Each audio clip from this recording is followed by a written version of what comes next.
생활 속 법률 히어로 이승우 변호사의 사건 파일.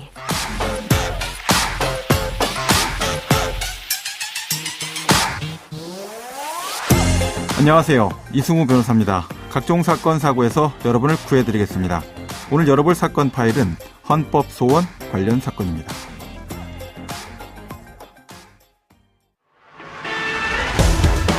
제3자 변제를 골자로 하는 정부의 강제동원 해법안에 대해서 피해자 유족들이 위헌이라며 헌법소원을 냈습니다.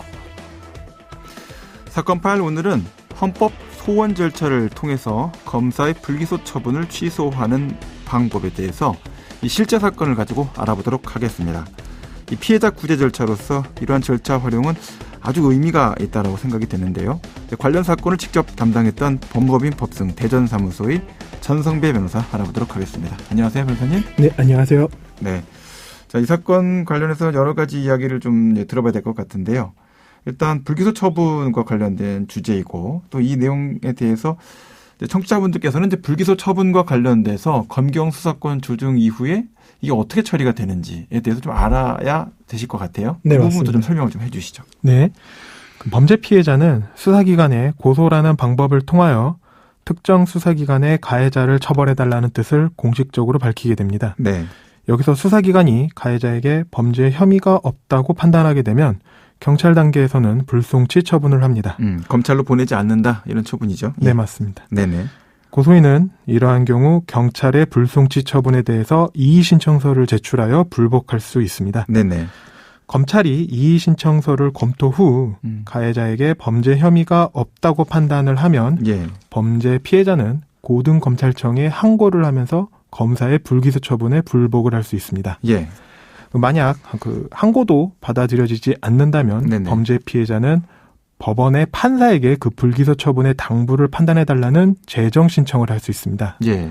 그 반면에 피해자가 고소가 아닌 신고와 같이 예. 수사기관의 인지 등에 의해 수사가 개시된 피의 사건의 경우에는 그 절차가 달라지는데요. 그러니까 고소를 한 경우하고 고소하지 않은 경우 이렇게 그렇죠. 나눠진다는 말씀이신 거죠? 네, 맞습니다. 네. 수사기관이 불기소 처분을 할 경우 네. 피해자는 헌법재판소에 수사기관의 불기소 처분에 대한 취소를 청구하는 헌법소원 심판만을 청구할 수 있습니다. 네네. 신고를 통해 수사된 사건의 범죄 피해자에게는 헌법소원 심판만이 검찰의 불기소 처분에 대한 유일한 불복 수단이라고 보시면 됩니다. 그러니까 고소를 하게 되면 이제 고소인 지위에 따른 불복 절차가 이제 보장이 되어 있는데 그게 아니고 고소가 아니고 수사기관에 뭐 신고를 했다든지 아니면 수사기관이 직접 인지를 했다든지 네. 해서 이제 피해자는 있지만 수사를 진행을 했더니 이거 혐의가 없네 불기소 처분을 내리게 되면 그때는 고소인이 아니기 때문에 네. 항고나 재정신청 같은 불복 수단을 밟을 수가 없다. 네. 그럴 때는 헌법소원만 유일한 이제 절차가 될 수 있다라는 말씀이신데 네, 맞습니다. 자, 실제 사건이 어떤 내용이었는지 좀 자세히 살펴보고 갈까요? 네. 어떤 사건이었습니까? 여성인 A씨는 직장 상사인 남성 B씨와의 술자리에서 네. B씨가 A씨의 허벅지를 여러 번 만지고 키스를 하면서 B씨가 A씨를 억지로 모텔에 데려가는 상황이었습니다. 네네. 그 상황에서 그 A씨는 B씨 모르게 모텔 주인에게 도움을 요청함으로써 예. 모텔 주인의 신고를 통해 수사가 시작된 사건이었습니다. 그러니까 피해자인 A 씨의 뭐 고소 이것은 없었다. 네. 오히려 제3자였던 모텔 주인의 신고로서 수사기관 인지해 갖고 이제 사건이 시작이 됐군요. 네, 맞습니다. 그런데 수사기관인 검찰에서는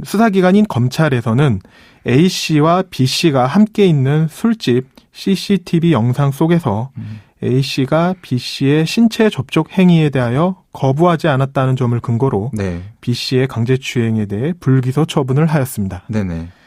이에 A 씨는 수사기관의 처분에 대한 부당함을 피력하였지만 예. 고소가 아닌 신고에 의해 수사가 이루어진 사건이라 수사기관의 불기소 처분에 대하여 헌법재판소에 헌법소원 심판 청구를 하게 된 것입니다. 네. 보통 이제 신고가 되고 나서도 이제 변호사님 보통은 이제 사안 자체 통제를 하기 위해서 고소장을 추가로 내게끔 하기도 하고 하는데 네. 이제 최종적으로 불송치 처분이 네. 나오고 이미 불기소 처분까지 난 상태였기 때문에 여기서 다시 추가적인 고소장을 제출하는 건 의미가 없고 맞습니다. 결국 이제 헌법재판소에 헌법소원 심판 청구를 할 수밖에 없는 이제 그런 상태에 있었던 거군요. 그죠. 이 A 씨에게는 유일한 불복 수단이었습니다. 네. 네.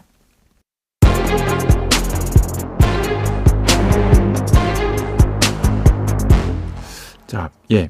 이 피해자 A 씨 입장에서는 이제 헌법 소원 건다 이렇게 하니까 상당히 부담스럽게 생각하셨을 것 같은데. 네, 맞습니다. 일반적인 그 과정이 아니어서 예. 이 부분에 대해서 A 씨도 좀 되게 노심초사를 한 상황이었습니다. 뭐 얼마큼의 시간이 걸릴지도 예측이 좀 어렵고 또 이게 받아들여질지 아닐지 자체도 선례가 많지 않은 그런 사안이잖아요. 네, 맞습니다. 고민을 많이 하셨을 것 같은데.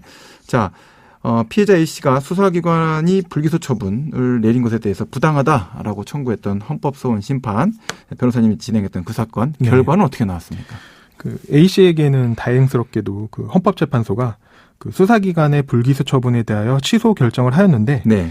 그 결정 내용을 보면 예. A 씨와 B 씨는 친밀한 관계도 아니고 네. 그 B 씨는 유부남이어서 여성인 A 씨에게 B 씨에게 호감을 가졌다고 보기 어려운 점, 네.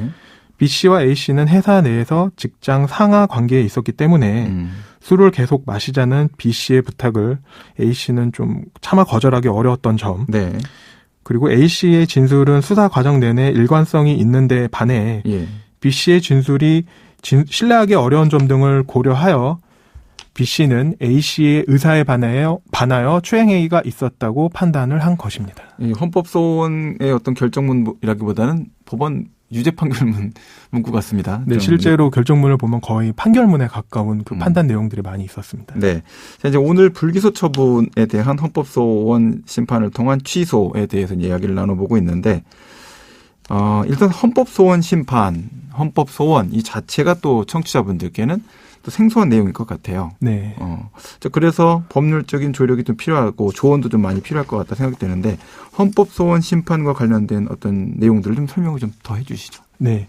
그 헌법재판소가 1989년 검사의 공소권 행사에 대해 헌법소원이 가능하다고 인정한 이후 예. 불기소 처분이나 기소 유예 처분, 기소 중지 처분에 대한 헌법소원 청구는 매해 증가해 왔습니다. 네네. 그 자료를 보면 예. 2016년에는 560건, 네. 2017년에 819건, 2018년 864건, 예. 2019년 930건, 예.